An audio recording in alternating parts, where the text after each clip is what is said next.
আসসালামু আলাইকুম ওরহমতুল্লাহি ওবরাকাতু। সম্মানিত সিরাতের পাঠকগণ, যারা মহানবী হজরত মুহাম্মদ সাল্লাল্লাহু আলাইহি ওয়াসাল্লামের সম্পূর্ণ জীবনী জানার জন্য এবং শেখার জন্য এই সিরাতের পাঠশালায় যুক্ত হয়েছেন, আপনাদের সকলকে জানাই আল হুদা একাডেমির পক্ষ থেকে আন্তরিক মোবারকবাদ। যারা আমাদের বিগত পর্বগুলো দেখেছেন তাদেরকে ধন্যবাদ জানাই, আর যারা এখনও দেখতে পারেনি তাদেরকে পেছনের পর্বগুলো দেখে এসে সামনে একসাথে অগ্রসর হওয়ার জন্য আহ্বান করছি। সিরাতুন নবী সাল্লাল্লাহু আলাইহি সাল্লামের শিক্ষা আসরের ধারাবাহিক 50টি পর্বের আজ 14তম পর্ব।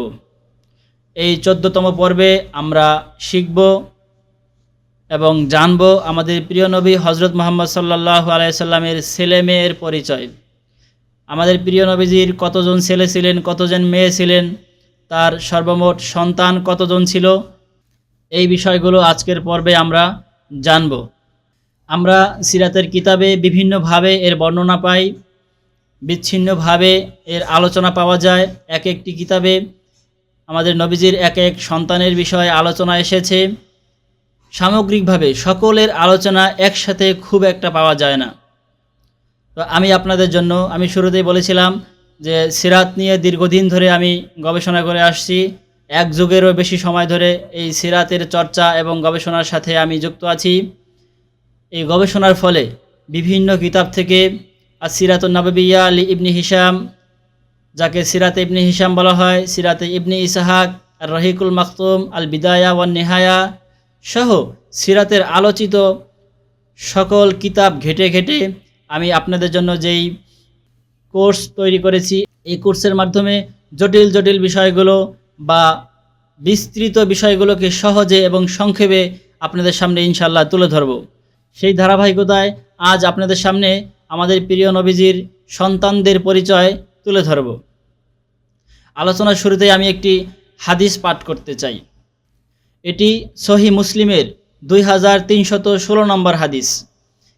হাদিসটি হলো এরকম: আন আনাসিন রাদিয়াল্লাহু তাআলা আনহু قال মা রাআইতু আহাদান কানা আরহামা বিল ইয়ালি মিন রাসূলিল্লাহি সাল্লাল্লাহু আলাইহি সাল্লাম। অর্থ, হযরত আনাস রাদিয়াল্লাহু তাআলা আনহু বলতেছেন, আমরা জানি হযরত আনাস রাদিয়াল্লাহু তাআলা আনহু রাসূল সাল্লাল্লাহু আলাইহি সাল্লামের খাদেম ছিলেন। দীর্ঘ 10 বছর তিনি রাসূল সাল্লাল্লাহু আলাইহি সাল্লামের পাশে ছিলেন, পাশে থেকে রাসূল সাল্লাল্লাহু আলাইহি সাল্লামের খেদমত করেছেন। তো উনি যেহেতু রাসূল সাল্লাল্লাহু আলাইহি সাল্লামের কাছে ছিলেন, তো রাসূল সাল্লাল্লাহু আলাইহি সাল্লামের এই অবস্থা, পরিবারের অবস্থা এবং সন্তানদের সাথে তার আচরণ কেমন হতে পারে, এটা উনি সবচেয়ে বেশি দেখেছেন। আর উনি বর্ণনা করেছেন যে মা রাআইতু আহাদান কানা আরহামা বিল ইয়ালি মিন রাসূলিল্লাহি সাল্লাল্লাহু আলাইহি সাল্লাম। অর্থাৎ উনি বলছেন যে আমি নবীজির চেয়ে এমন কাউকে দেখি নাই যে তার পরিবারের প্রতি বেশি দয়াশীল। এই হাদিসে উনি বলতে চেয়েছেন যে আমি যত লোক দেখেছি, যত মানুষ দেখেছি, তার মধ্যে হযরত মুহাম্মদ সাল্লাল্লাহু আলাইহি সাল্লাম তার সন্তানদের প্রতি সবচেয়ে মমতাবান, সবচেয়ে দয়াবান। শুধু এই হাদিস নয়, আরও অনেক হাদিস দ্বারা এবং সিরাতের অন্যান্য অনেক কিতাব থেকে এই কথা প্রমাণিত হয় যে আমাদের নবীজি সাল্লাল্লাহু আলাইহি সাল্লাম সন্তানদেরকে খুব ভালোবাসতেন। তিনি সন্তানদের খুব আদর করতেন। সন্তানদের ভালো মন্দ, সন্তানদের সুখে দুঃখে তিনি সবসময় পাশে থাকতেন। এমন এমন বর্ণনা এসেছে যে নবীজির সবচেয়ে ছোট কন্যা ছিলেন হযরত ফাতেমা রাদিয়াল্লাহু তাআলা আনহা। ওনার ব্যাপারে এই ফাতেমার সাথে নবীজির যেই সম্পর্ক, এখানে একটি বর্ণনা এসেছে যে ফাতেমার দুঃখে আমাদের নবীজি দুঃখী হতেন এবং ফাতেমার ক্রোধে তিনি ক্রোধান্বিত হতেন। অর্থাৎ ফাতেমা কখনো মন খারাপ করলে নবীজিরও মন খারাপ হয়ে যেত, এবং ফাতেমা যখন আনন্দিত থাকতেন আমাদের নবীজিও আনন্দিত হতেন। এখান থেকে বুঝতে পারলাম যে আমাদের নবীজি আসলে খুবই মমতাবান এবং আদর্শ একজন পিতা ছিলেন। তিনি সন্তানদের সব ধরনের সুখে দুঃখে এবং ভালো মন্দে পাশে থাকতেন। তো আমরা নবীজির সন্তানদের প্রতি মমতা সম্পর্কে জানলাম। এখন আমরা জানব নবীজির আসলে সন্তান কতজন ছিলেন। যদি আমরা এই আলোচনাটি বড় করি তাহলে আলোচনা শেষ হবে না। বিস্তারিত বর্ণনা করতে গেলে অনেক অনেক বড় আলোচনা হয়ে যাবে। নবীজির সন্তানেরা কখন জন্মগ্রহণ করেছেন, কত বছর বয়স পেয়েছেন, কত সালে জন্মগ্রহণ করে কত সালে মারা গিয়েছেন, এই সকল বিষয় যদি আমরা আলোচনা করি তাহলে সেই আলোচনা অনেক অনেক দীর্ঘ হবে এবং সেই সন তারিখগুলো আমাদের জন্য মনে রাখা খুব একটা সহজ হবে না। তাই যতটুকু আমাদের আলোচনা করা দরকার, যতটুকু আমাদের মনে রাখা সহজ হবে, এ বিষয়ে সংক্ষেপে আমি আপনাদের কাছে একটি পরিসংখ্যান দিচ্ছি। এক বাক্যে আমরা জেনে নিব আমাদের প্রিয় নবী হজরত মুহাম্মদ সাল্লাল্লাহু আলাইহি সাল্লামের সন্তান ছিলেন 7 জন। আমাদের প্রিয় নবী 7 জন সন্তানের পিতা হয়েছিলেন। তার মধ্যে 3 জন ছিল ছেলে এবং 4 জন ছিলেন মেয়ে। 3 ছেলের নাম ছিল কাসেম, আব্দুল্লাহ এবং ইব্রাহিম। তার প্রথম সন্তানের নাম ছিল কাসেম। এই কাসেমের নামের কারণেই আমাদের প্রিয় নবীজিকে আবুল কাসেম বলা হয়। আবুল কাসেম, আবু বকর, আবু ওবায়দা, এই যে নামগুলোর শুরুতে আবু শব্দ ব্যবহার হয়, এটি আরবের একটি প্রচলিত প্রথা। আরবের লোকেরা তাদের সন্তানের নামের সাথে পিতার পরিচয় বর্ণনা করে থাকে। আমাদের গ্রাম অঞ্চলেও এই শব্দটি ব্যবহার হয়। যেমন আমরা গ্রামে বলে থাকি অমুকের পিতা, এ আবদুল্লাহর পিতা, এ ফাতেমার বাবা। এই শব্দগুলোই মূলত আরবে আবু দিয়ে ব্যবহার হয়। তো আমাদের নবীজির উপনাম বা ডাকনাম ছিল আবুল কাসেম। যেহেতু তার প্রথম সন্তান এর নাম ছিল কাসেম, এই কারণেই তাকে বলা হতো আবুল কাসেম। এই আবুল কাসেম ছিল রাসূল সাল্লাল্লাহু আলাইহি সাল্লামের প্রথম সন্তান। তার আরও 2টি ছেলে সন্তান ছিলেন, তাদের নাম আব্দুল্লাহ এবং ইব্রাহিম। এখানে আরও একটি বিষয় জেনে রাখি, রাসূল সাল্লাল্লাহু আলাইহি সাল্লামের যে 7 জন সন্তান ছিলেন, এর মধ্যে 6 জনই ছিলেন হযরত খাদিজা রাদিয়াল্লাহু তাআলা আনহা এর গর্ভ থেকে। হযরত খাদিজা এবং আমাদের নবী মুহাম্মদ সাল্লাল্লাহু আলাইহি সাল্লামের সংসারেই 6 জন সন্তান জন্মগ্রহণ করেছিলেন।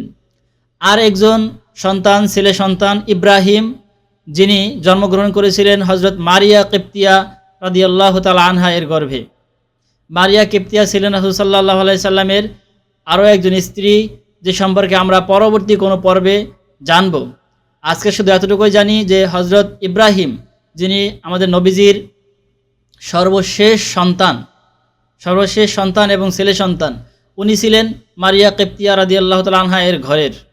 আর বাকি 6 সন্তান এরা সবাই ছিলেন হযরত খাদিজা রাদিয়াল্লাহু তাআলা আনহা এর ঘরের এবং এনারা সবাই মক্কায় জন্মগ্রহণ করেছিলেন। রাসূল সাল্লাল্লাহু আলাইহি সাল্লাম হিজরতের আগে যে মক্কায় বসবাস করেছেন, এরা সবাই মক্কায় তখন জন্মগ্রহণ করেছিলেন। তো রাসূল সাল্লাল্লাহু আলাইহি সাল্লামের 3 সন্তান, 3 ছেলে সন্তান কাসেম, আব্দুল্লাহ এবং ইব্রাহিম সম্পর্কে জানলাম। এরপরে আমরা জানব রাসূল সাল্লাল্লাহু আলাইহি সাল্লামের কন্যা বা মেয়েদের অবস্থা। রাসূল সাল্লাল্লাহু আলাইহি সাল্লামের 4 জন কন্যা ছিলেন। যেহেতু তার সর্বমোট সন্তান ছিল 7 জন, তো 3 জন ছেলে, তো বাকি 4 জন মেয়ে। তো 4 সন্তানের মধ্যে বা 4 মেয়ের মধ্যে প্রথম মেয়ের নাম ছিল জায়নাব, দ্বিতীয় মেয়ের নাম ছিল রুকাইয়া, আর তৃতীয় মেয়ের নাম ছিল উম্মে কুলসুম, আর চতুর্থ মেয়ে বা সবচেয়ে ছোট মেয়ের নাম ছিল ফাতেমা। এখানে আপনাদের একটু বলে রাখি যে রাসূল সাল্লাল্লাহু আলাইহি সাল্লামের তৃতীয় কন্যা, যার নাম উম্মে কুলসুম, ওনার আসল নাম কিন্তু উম্মে কুলসুম না। আবু নামটি যেরকম সন্তানের নামের সাথে ব্যবহার হয়, অনুরূপভাবে উম্মুন নামটিও সন্তানের সাথে ব্যবহার হয়ে পরিচিতি লাভ করে। তো উম্মে কুলসুমের আসল নাম ছিল কিনানা। তাহলে আমরা মনে রাখার জন্য আমাদের প্রিয় নবীর 4 সন্তানের নাম এভাবে বলতে পারি যে জায়নাব, রুকাইয়া, কিনানা, ফাতেমা। আর এই কিনানার অপর নামেই উম্মে কুলসুম। তাহলে রাসূল সাল্লাল্লাহু আলাইহি সাল্লামের সবচেয়ে বড় কন্যাদের মধ্যে যিনি বড়, তার নাম ছিল জায়নাব। আর শুধু উনি বড় নয়, উনি বয়সে যেমন বড়, পৃথিবীতে বেঁচেও ছিলেন বেশি দিন। আমরা জানি প্রিয় নবী হযরত মুহাম্মদ সাল্লাল্লাহু আলাইহি সাল্লামের ছেলে সন্তানেরা পৃথিবীতে বেশি দিন বাঁচেনি, তবে তার মেয়ে সন্তানেরা দীর্ঘদিন পৃথিবীতে বেঁচে ছিলেন। এই মেয়েদের মধ্যে সবচেয়ে বেশি বয়স পেয়েছিলেন জয়নাব রাদিয়াল্লাহু তাআলা আনহা। এই রাসূল সাল্লাল্লাহু আলাইহি সাল্লামের সবচেয়ে বড় কন্যা জয়নাব রাদিয়াল্লাহু তাআলা আনহা পৃথিবীতে প্রায় 29 বছর বেঁচে ছিলেন। তিনি 29 বছর বয়স পেয়েছিলেন। এরপরে তুলনামূলক কম বয়স পেয়েছিলেন সবচেয়ে ছোট কন্যা ফাতেমা রাদিয়াল্লাহু তাআলা আনহা। উনি প্রায় 28 বছর পৃথিবীতে বেঁচে ছিলেন। এখানে আমরা আরেকটু জেনে আসতে পারি যে নবীজির ছেলে সন্তানেরা আসলে কতদিন পৃথিবীতে বেঁচে ছিলেন। এটি আসলে সিরাতের খুব একটি আলোচিত বিষয় এবং এটা এক একটি বর্ণনায় এক এক রকম পাওয়া যায়। যেহেতু ওনারা শিশু বয়সে মারা গিয়েছিলেন, তাই ইতিহাসের কিতাবে বেশি পরিমাণে এই আলোচনাটা আসে নাই। তবে যেখানে আলোচনা আসছে সেখানে সঠিক এসেছে, সেই জায়গা থেকেই আপনাদের জন্য আমি সঠিক রেফারেন্সটা নিয়ে এসেছি। যদি আমরা সেটা আলোচনা করি, তার সারমর্ম এরকম দাঁড়ায় যে রাসূল সাল্লাল্লাহু আলাইহি সাল্লামের প্রথম সন্তান কাসেম এবং সর্বশেষ সন্তান ইব্রাহিম, ওনারা দুইজন প্রায় সমবয়স পেয়েছিলেন। দুজনেই প্রায় 1.5 বছর বা 1 বছর 5 মাস 6 মাস এরকম বয়স পেয়েছিলেন। ওনারা দুজনেই 1.5 বছরের বেশি পৃথিবীতে বেঁচে থাকেননি। আর মাঝখানে যে পুত্র সন্তান ছিলেন আবদুল্লাহ, উনি কিছুদিন বেঁচে ছিলেন। এবং রাসূল সাল্লাল্লাহু আলাইহি সাল্লামের যেই মেজো সন্তান, মেজো ছেলে আবদুল্লাহ, উনি তুলনামূলক পৃথিবীতে বেশি দিন বয়স পেয়েছিলেন। উনি প্রায় 4 বছর বয়স পেয়েছিলেন। তাহলে আমরা বুঝতে পারলাম রাসূল সাল্লাল্লাহু আলাইহি সাল্লামের 3 জন পুত্র সন্তান কাসেম, আবদুল্লাহ এবং ইব্রাহিমের মধ্যে বেশি বয়স পেয়েছিলেন আবদুল্লাহ, যিনি প্রায় 4 বছর পৃথিবীতে বেঁচে ছিলেন। তো সম্মানিত দর্শক শ্রোতা, সিরাতের পাঠশালার ধারাবাহিক আয়োজনে আজকের পর্ব আমরা এখানেই শেষ করছি। শেষ করার আগে আপনাদের জন্য রেখে যাচ্ছি একটি প্রশ্ন। যারা এই প্রশ্নটির উত্তর পারবেন বা উত্তরটি ইতোমধ্যে যারা জানতে পেরেছেন, তারা এই উত্তরটি আমাদের ভিডিওর কমেন্ট বক্সে লিখে যাবেন। আপনাদের জন্য আজকের প্রশ্ন, আমাদের প্রিয় নবী হযরত মুহাম্মদ সাল্লাল্লাহু আলাইহি সাল্লামের বড় কন্যার নাম কি ছিল? আমি আবারও বলছি, আমাদের নবীজি হযরত মুহাম্মদ সাল্লাল্লাহু আলাইহি সাল্লামের সবচেয়ে বড় মেয়ের নাম কি? Al Huda academy, Islamic learning and researching institute, Sabujbagh, Basabo, Dhaka 1214।